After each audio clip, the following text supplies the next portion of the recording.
I didn't cry when the wedding invites went out, not even when I saw the glittering envelopes addressed to everyone but me, cousins, neighbors, even my ex's mother, everyone except the sister I grew up defending. When Mom said, "It's her day, don't make it about you," I laughed, quietly, like it was a joke that didn't sting. But it did. It stung so deep it felt surgical. I told them I was fine, that I was busy, that I wished her the best. But the truth? That was the day I stopped being her sister. She used to follow me around the house like a shadow, borrow my clothes, my perfume, even my words. I thought it was love, the kind of bond only sisters understood. But then she met Ryan, and suddenly my shadow wanted the light for herself. Ryan was my ex, or at least he was supposed to be. We'd broken up months before, cleanly, no bitterness, no drama, or so I thought, until I saw them together, hand in hand, laughing in the same cafe where he used to meet me every Thursday. That was my first clue. The second was Mom pretending she didn't notice. Family dinners became theater. My sister glowing, Mom overcompensating, Ryan smiling like a man who thought guilt could be disguised as charm. And me? I sat there, silent, watching, collecting details like evidence. When the wedding date was announced, I already knew I wasn't invited. She didn't even have the courage to tell me herself. Mom did, over tea. She thought it might be uncomfortable for you. Uncomfortable? That was one word for it. I smiled, sipped my tea, and said, "She's right." But in my head, I was already arranging the pieces. I didn't need to crash the wedding to ruin it. No, that would have been too loud, too obvious.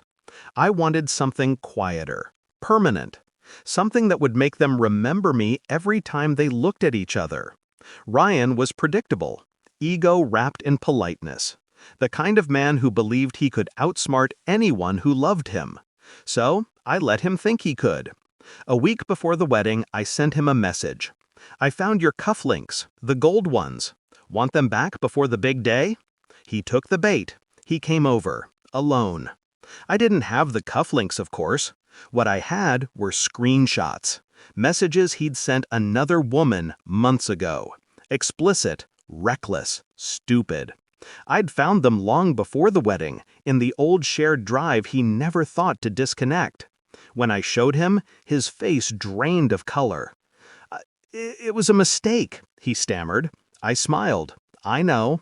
Everyone makes mistakes. Some just cost more than others. I didn't threaten him, didn't demand anything.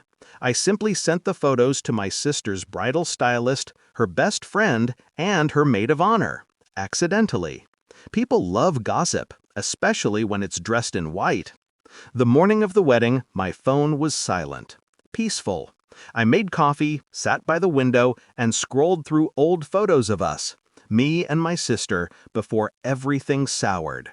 For a second, I almost regretted it. Almost. Then the messages started. A cousin, "What the hell happened?" A friend, "He grabbed her hair in front of everyone." A video, guests screaming, chairs falling, the groom shouting, my sister crying, mascara smeared down her face. And then Mom called. Her voice cracked between sobs. "Please, come here. Help us. It's a disaster." I watched the video again. The chaos, the shame, the truth burning through her perfect day. And I whispered, almost to myself, I shocked them all. Later, they tried to spin it, said Ryan had cold feet, that my sister was devastated but strong. But I saw the way people looked at her now, not as a bride, but as a warning.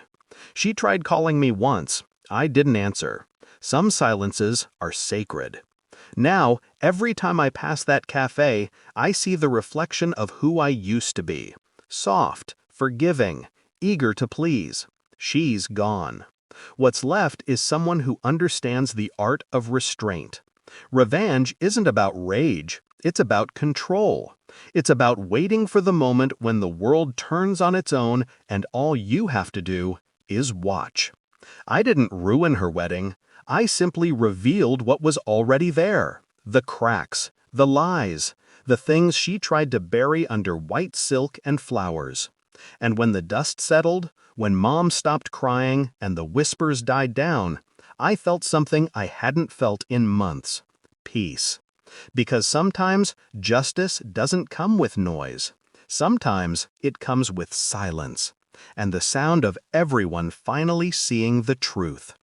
I shocked them all, not by what I did, but by how calmly I walked away.